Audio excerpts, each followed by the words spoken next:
구독과 좋아요, 알림 설정까지 해주시면 더 많은 흥미로운 이야기를 만나보실 수 있습니다. 중국 초안쟁패의 혼란스러운 시대. 한나라의 운명을 뒤바꿀 위대한 변혁의 서막이 시작되기 전 한 귀족 가문의 피로 태어난 한 인물이 있었습니다. 그의 이름은 장량.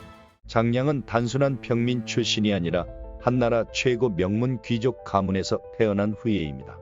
어린 시절 그는 화려한 궁중 서재와 사서 속에서 고대의 지혜를 탐독하며 성장했고 검술과 무예에도 남다른 재능을 보였습니다. 이러한 배경은 그에게 단순한 무력이 아닌 정치와 전략을 아우르는 통찰력을 심어주었고 후의 천하 통일의 큰 그림을 그리는데 결정적인 밑거름이 되었습니다.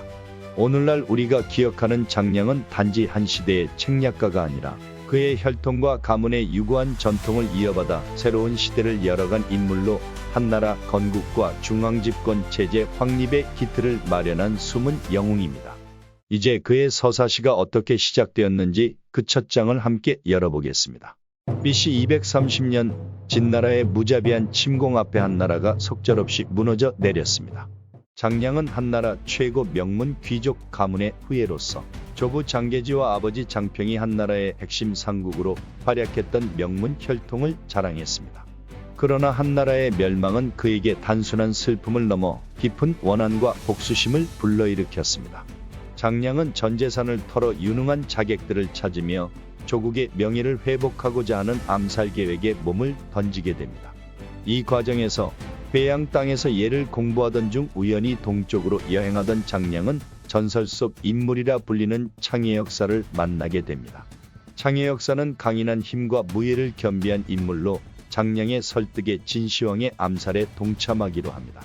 이를 위해 장량은 무려 120근의 철퇴를 제작하는 등 철저한 준비에 들어갔습니다. 장량은 진시황이 동쪽 순행을 나설 시기를 노려 지금의 하남성 원양현 동남쪽에 위치한 방랑사에서 암살을 감행하게 됩니다. 그러나 안타깝게도 진시황은 암살에 대비해 황제의 수레와 똑같은 수레를 여러 대 준비했고 결국 다른 수레를 공격하는 실수로 인해 진시황의 암살은 실패로 돌아갑니다. 이 암살 미수 사건은 진시황의 분노를 자아내었고 천하의 대수생령을 내리는 결과를 초래하였습니다. 이처럼 한나라 멸망 후 장량은 조국에 대한 복수심과 미래의 부흥을 위해 자신의 모든 것을 걸고 암살 계획을 실행에 옮겼으나 예상치 못한 실수로 인해 그 꿈은 미완성으로 남게 되었습니다. 암살 미수 사건 후 장량은 이름과 성을 바꾸고 안전을 위해 합의로 도망칩니다. 한때 명문 귀족의 후예로서 화려했던 삶은 한순간에 폐허로 변했고 이제 그는 은둔 속에서 자신만의 길을 모색해야 했습니다. 그러던 어느 날 장량은 물가의 다리 근처를 논일다가 한 신비로운 노인을 만나게 됩니다. 이 노인은 갑자기 신발을 벗어 다리 아래로 던집니다. 젊은이, 내려가서 내 신발을 가져와라. 고 명령합니다. 당황한 장량은 예의 바르게 무릎을 꿇고 신발을 주워 건네는데 노인은 다시 신발을 던져버립니다. 장량은 화가 났지만 꾹 참고 다시 신발을 주워서 노인에게 건넵니다. 그 순간 노인은 미소를 지으며 자리를 떠납니다. 그러나 곧 노인은 다시 돌아와 젊은이가 가르칠만 하군. 닷새 후 새벽에 여기서 다시 만나자. 고 예고합니다. 장량은 노인의 요구에 따라 정해진 시간마다 다리 위를 찾아갔지만 여러 차례 지각과 기다림 속에 노인에게 욕을 듣기도 했습니다.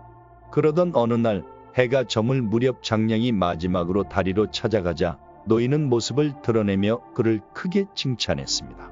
그리고 한 권의 고서 태공병법을 건네며 말하길. 이 책을 읽으면 제왕의 스승이 될 것이다. 10년 후에는 내 뜻이 이루어지리라. 그리고 13년 후 젊은이는 제북의 곡성산 밑에 노란 돌 하나를 보게 될 터니 그 돌이 바로 나다.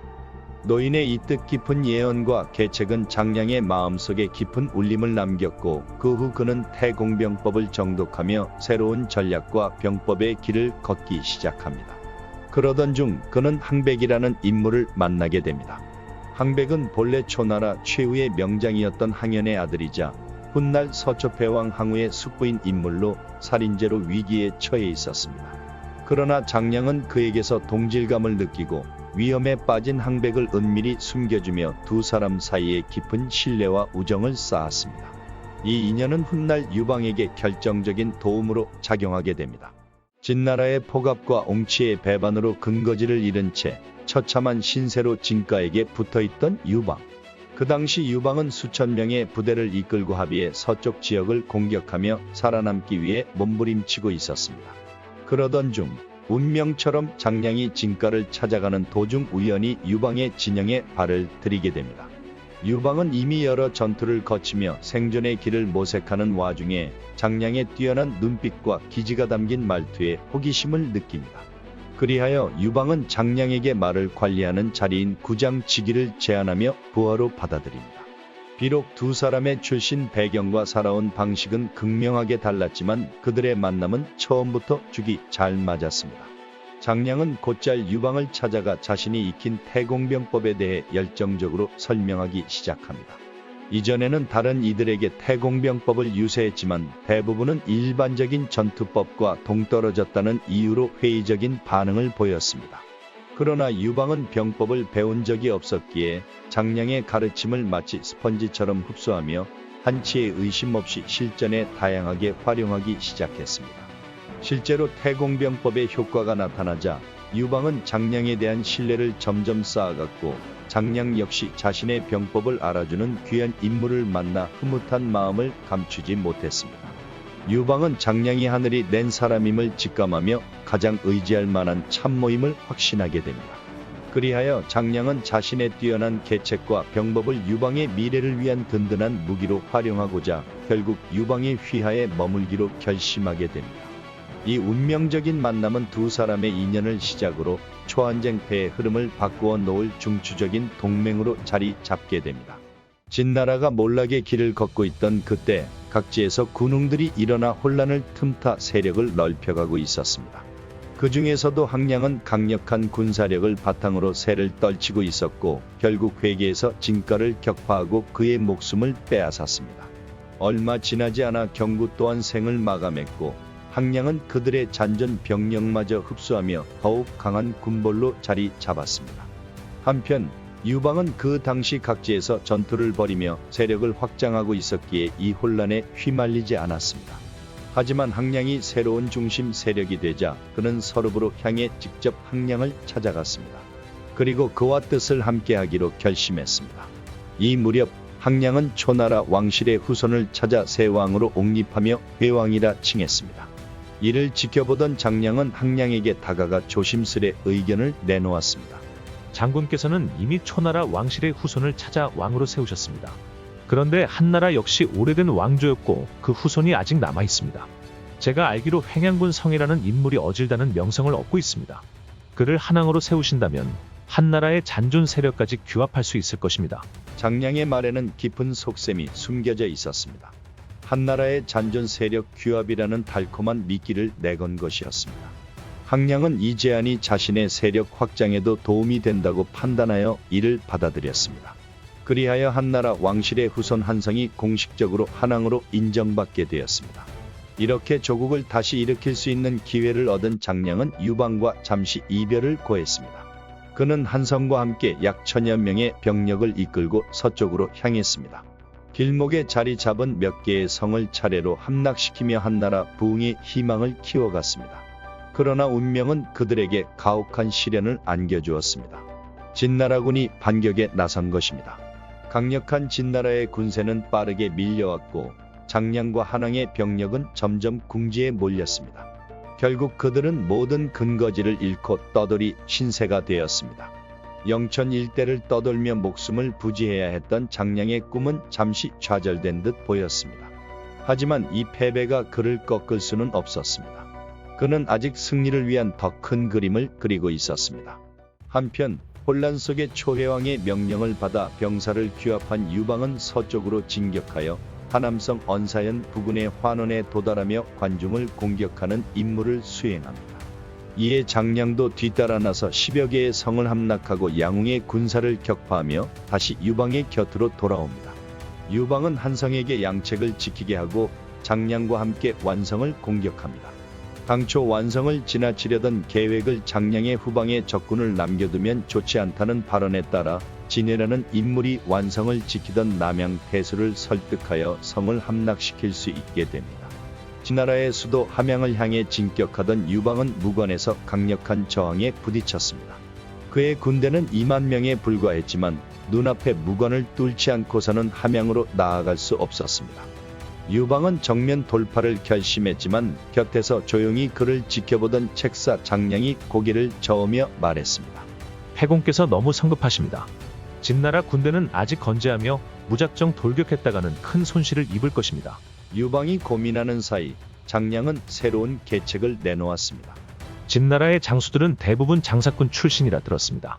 장사꾼이란 이익에 따라 움직이는 법이지요.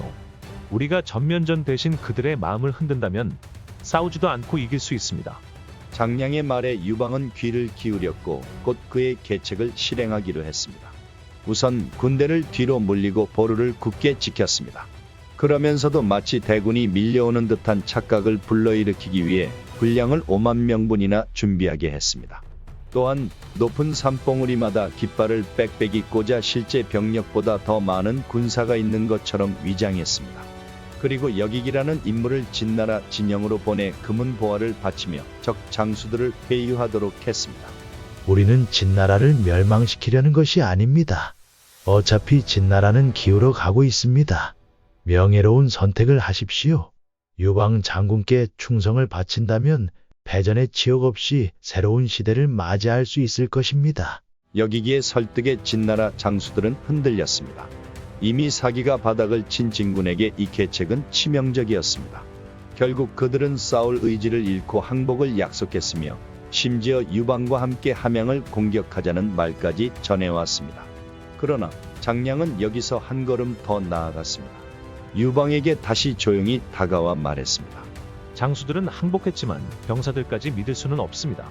부하들이 반발해 전황이 바뀌기 전에 선수를 치는 것이 현명할 것입니다. 유방은 주저없이 결단을 내렸습니다. 이미 항복해 방비가 허술해진 성 안으로 기습 공격을 감행한 것입니다. 전투 준비도 하지 못한 진나라 군대는 공황에 빠졌고 그대로 무너졌습니다. 무관을 함락하며 대승을 거둔 유방의 군대는 그 기세를 몰아 함양까지 진격했습니다. 그리고 마침내 진왕 자영을 항복시키며 진나라의 멸망을 결정지었습니다. 이후 유방은 진나라의 수도 함양의 황궁에 입성하자 그 화려함에 매료되어 사치와 향락에 빠질 위기에 처합니다. 그때 패현 출신의 건달 번쾌가 이를 말리지만 유방은 듣지 않습니다. 하지만 장량은 다시 나서서 유방에게 청렴과 검소함의 중요성을 강력히 설파합니다. 진나라의 포악한 잔적을 완전히 청산하려면 지금 이 순간 사치에 빠지면 안 됩니다. 결국 장량의 간언에 유방은 보물을 잠시 제쳐두고 주변 백성들이 고통받지 않도록 군사 행동에 집중하게 됩니다. 이로써 함양 백성들은 군대의 온갖 약탈을 면했고 유방에 대한 인심은 크게 높아져 해공이 진나라의 왕이 되지 않으면 어떡하지? 하는 걱정을 하는 이도 있었습니다. 좋은 날도 잠시 신안에서 진나라군을 완벽하게 묻어버린 항우가 어마어마한 기세로 몰려옵니다. 항우는 무려 40만의 병력을 이끌고 다가오고 있었습니다. 당시 유방은 10만 병력으로 맞서야 할 상황에서 어떤 인물의 말을 듣고 함곡관을 막아놓은 상태였는데 이 조치는 오히려 항우의 분노를 사는 결과를 낳았습니다. 그때 과거 장량에게 도움을 받았던 항백이 야밤쯤 몰래 장량을 찾아와 만약 유방이 패하게 되면 장량이 해를 입을까 걱정하는 마음에 이 모든 사태를 장량에게 전합니다. 장량은 나만 도망칠 생각은 없다며 유방에게 자초지종을 설명했고 유방은 크게 놀라 벌벌 떨며 장량의 꾸짖음을 듣게 됩니다. 대체 무슨 생각으로 함곡관을 막았습니까? 라는 장량의 물음에 유방은 변명하지만 결국 나는 결코 항우와 대적할 자신이 없어. 이제 어찌하면 좋겠소. 라고 고백합니다. 이에 장량은 한 가지 기막힌 계책을 세워 과거 항백과의 인연을 활용해 유방과 항백을 만나게 한 뒤 두 사람의 자식 간의 혼인 약속을 중개합니다. 이 계책은 항우의 공격 의지를 누그러뜨리는데 결정적인 역할을 하여 항우는 유방에 대한 화를 풀고 싸울 생각을 접게 됩니다.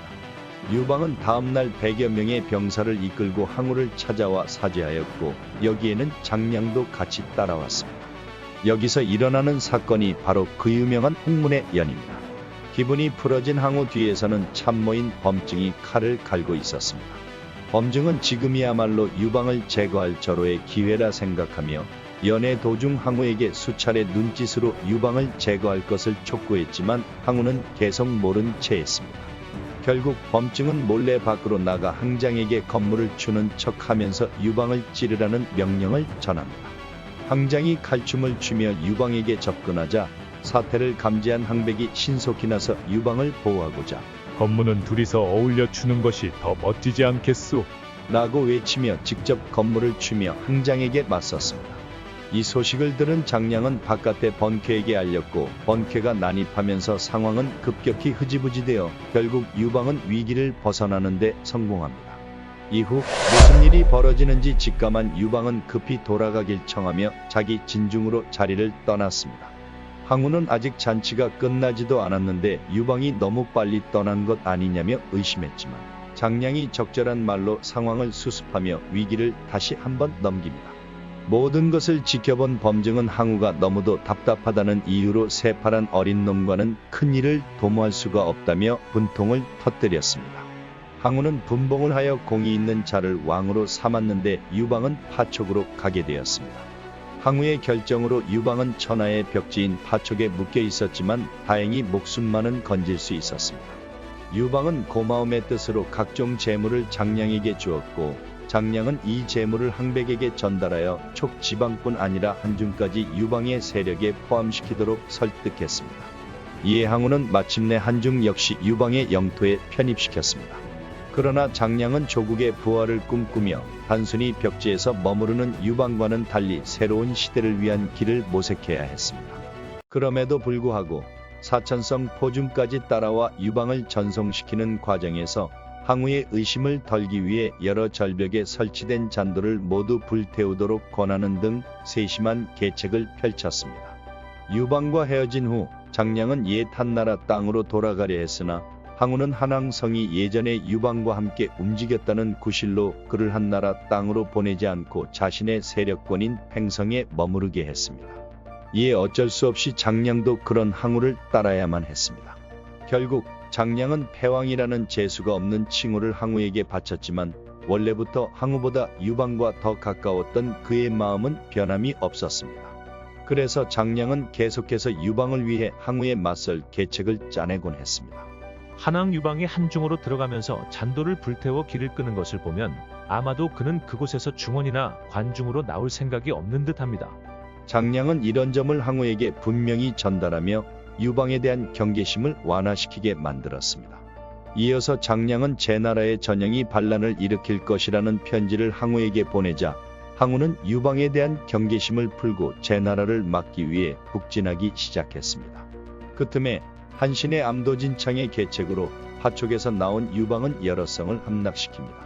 유방이 진군해 온다는 소식이 항우에게 전해졌지만 항우는 패공은 당초 자기 땅인 관중만 먹을 생각이지 초나라 땅에는 관심이 없을 것이다라는 장량의 보고에 현혹되어 결국 초나라 수도 팽성까지 함락당하는 사태를 초래했습니다. 그러나 그 무렵 한왕성은 항우에 의해 결국 제거되었고 장량은 간신히 도망쳐 서쪽으로 피신하던 중 한신을 앞세워 삼진을 돌파하는 유방과 재회하게 됩니다.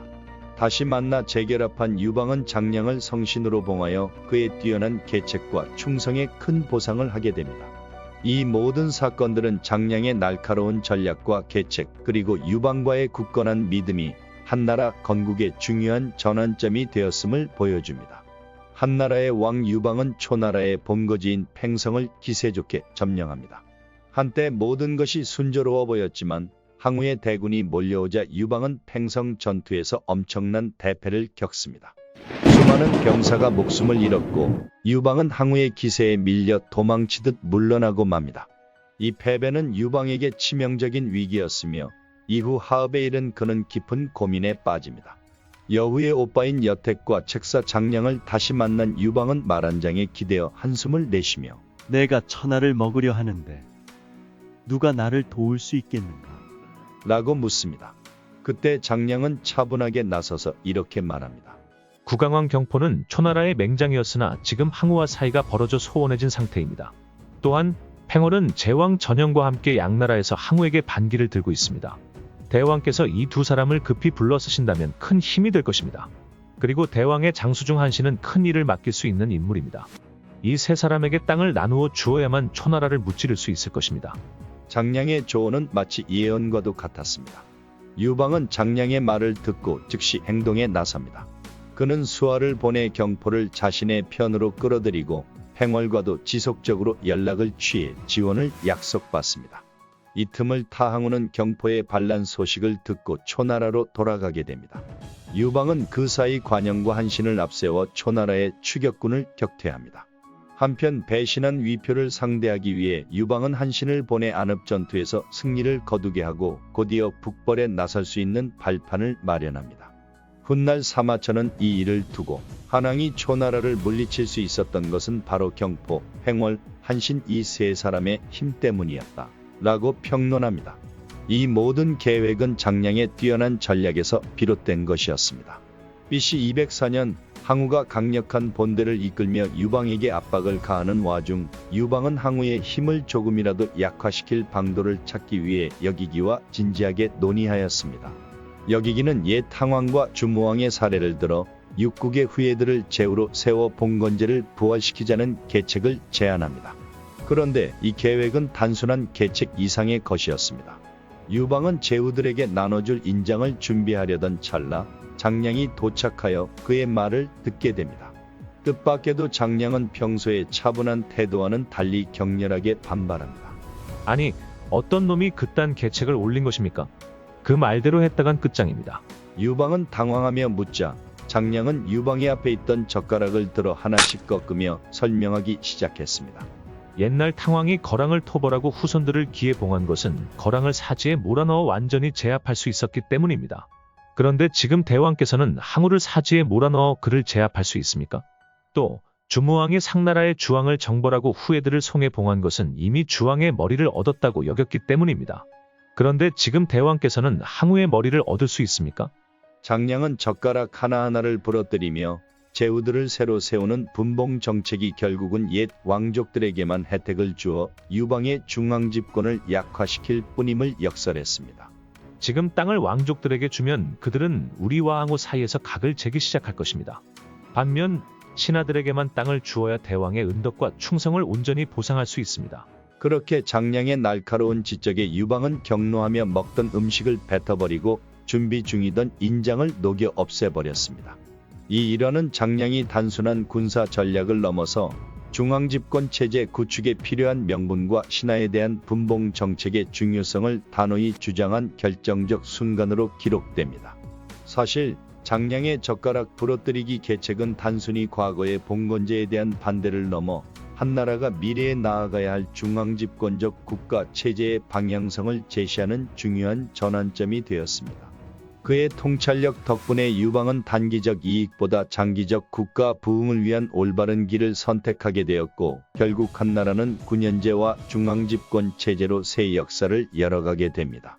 한편 이 시기에 한신은 위, 대, 조, 연나라를 멸망시키고 동쪽 끝에 제나라까지 공격하며 그 기세를 높였습니다. 제나라가 멸국의 위기에 직면하자 원수였던 항우에게 도움을 청하게 되었고 항우는 용저와 함께 대군을 보내 한신의 정복 행위를 막으려 했습니다. 그러나 한신은 용저가 이끄는 20만의 초 제연합군을 유수 전투에서 대파하며 화북을 평정하고 그 기세는 온 천하에 떨치게 됩니다. 이때 한신은 유방에게 자신을 제나라의 가왕, 즉 임시 왕제로 봉해달라는 제안을 내놓았는데 이는 제나라 사람들이 속임수에 익숙하고 변화무쌍하여 그들을 안정시키기 위한 일종의 계책이라고 했습니다. 그런데 이 제안의 동기는 명확하지 않았습니다. 천하 3분의 1을 차지할 야심인지 아니면 단순한 일시적 계책인지 애매한 운을 뗀 채 제안이 내려진 것입니다. 당시 유방은 이미 사수에서 초나라 대사마 조구와 장사 사마은을 격파한 상황이었으나 항우가 팽월을 공격하다 돌아와 안심할 수 없는 위기 속에 있었습니다. 더구나 한신은 여기기 사건으로 유방의 의중을 거스른 전례가 있어 유방은 몹시 분개한 상태였습니다. 한신의 서신을 전달한 사자가 도착하자 유방은 이놈이 지금 가왕시켜달라는 거냐? 며 화를 터뜨릴 뻔했습니다. 그때 곁에 있던 장량이 유방의 발을 살짝 밟으며 지금 한신을 건드려서 좋을 게 없습니다. 라고 귀띔하자 유방은 화를 참고 결국 크게 소리쳤습니다. 사내 대장부가 왕 노릇을 하려면 그냥 진왕이 될 것이지. 무슨 가왕이라는 거야. 이에 유방은 장량을 한신에게 보내 한신을 제나라의 왕제로 임명하고 곧바로 초나라를 공격하라는 명령을 내렸습니다. 전쟁은 본격적으로 접어들었고 항우는 팽월과 유방의 협공에 당황해 군량도 부족해지자 결국 먼저 유방에게 홍구 이서의 땅은 한나라에 그 이동의 땅은 초나라 땅으로 하여 천하를 양분하자는 제안을 내놓았습니다. 유방은 이에 승낙하여 동쪽과 서쪽으로 각자 진군하기 시작했습니다. 그러나 서쪽으로 떠나던 유방은 장량과 진평의 제안으로 항우의 뒤를 치기 시작했고 동시에 팽월과 한신에게도 연락하여 움직이도록 권했습니다. 한군이 고릉에 도달했음에도 불구하고 팽월과 한신은 꼼짝도 하지 않고 버티기만 하자 후방으로 돌아간 관영이 팽성을 함락시키며 항우의 퇴로를 끊어주었습니다. 유방은 장량의 제안에 따라 팽월과 한신의 봉지를 확대해 주기로 약속하고 경포를 통해 항우의 대사마 주운을 회유했습니다. 이어 수춘을 공격하던 경포와 유가까지 합류시켜 결국 한신과 팽월은 유방의 계책에 굴복하며 군대를 이끌고 참여하게 되었습니다. 이때 모든 영웅들은 마침내 BC 202년 해하에서 집결하여 한신이 30만 대군을 이끌고 초군과 정면 격돌한 해하 전투에서 항우는 달아나다 자결함으로써 전쟁은 드디어 막을 내리게 됩니다. 이 모든 과정 속에서 장량의 기지와 신속한 계책은 유방이 최후의 승리를 거둘 수 있는 밑거름이 되었으며 그가 유방과 함께 한나라 건국의 중요한 기둥으로 남게 된 이유를 분명히 보여줍니다. 전쟁이 종결된 후 유방은 주요 공신들에게는 상과 봉급을 내렸으나 그 밑에 공신들은 내가 잘났다, 아니다 내가 더 잘났다며 끊임없이 공신 순위를 두고 갈등을 벌이며 유방의 골머리를 썩게 했습니다. 어느 날 유방이 낙양의 남궁을 지나며 다리 위에 서 있는 모습을 보게 되자 그 아래 모래밭에 모인 일부 장수들이 은밀하게 의논하는 장면이 눈에 들어왔습니다. 유방은 곁에 있던 장량에게 저들이 무슨 일을 꾸미고 있는 건가? 라고 물었고 장량은 단호하게 대답했습니다. 폐하께서는 평민 신분에서 일어나 그 힘으로 천하를 쟁취하셨습니다.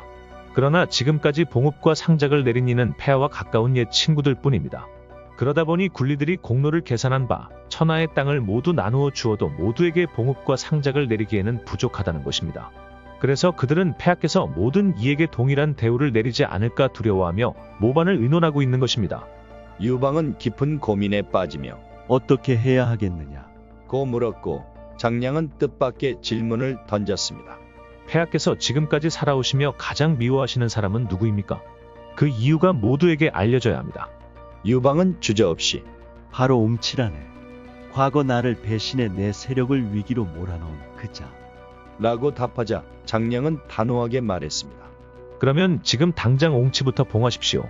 옹치가 봉업과 상작을 받는 모습을 보게 되면 나머지 이들도 자신들의 차례가 반드시 올 것이라 믿고 의심을 버릴 것입니다.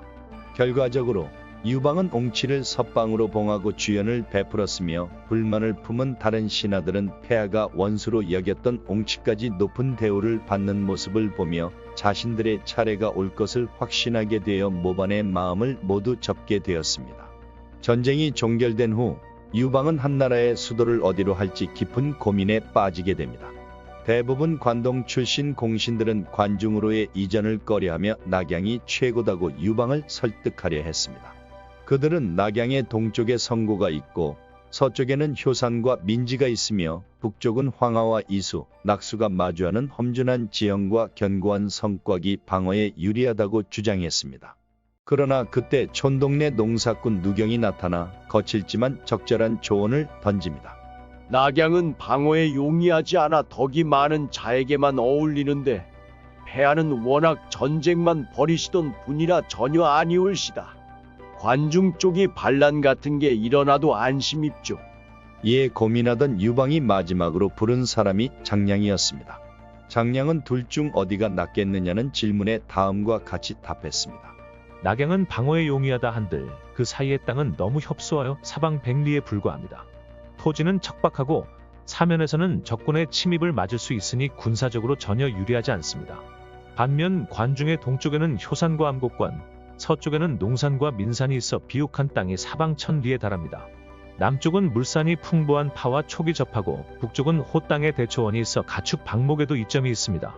삼면은 험준한 지형에 의지해 굳게 지킬 수 있고 단지 동쪽 한쪽 몇만 제후들을 제압하면 됩니다. 관동에서 산출되는 양식과 물자들은 하수와 위수를 통해 관중으로 수송할 수 있으며 만약 제후들이 반란을 일으키더라도 순류를 타고 병력과 군수품을 손쉽게 수송할 수 있습니다. 이곳은 천리에 달하는 철옹성과 같은 땅, 하늘이 내려준 천혜의 창고입니다.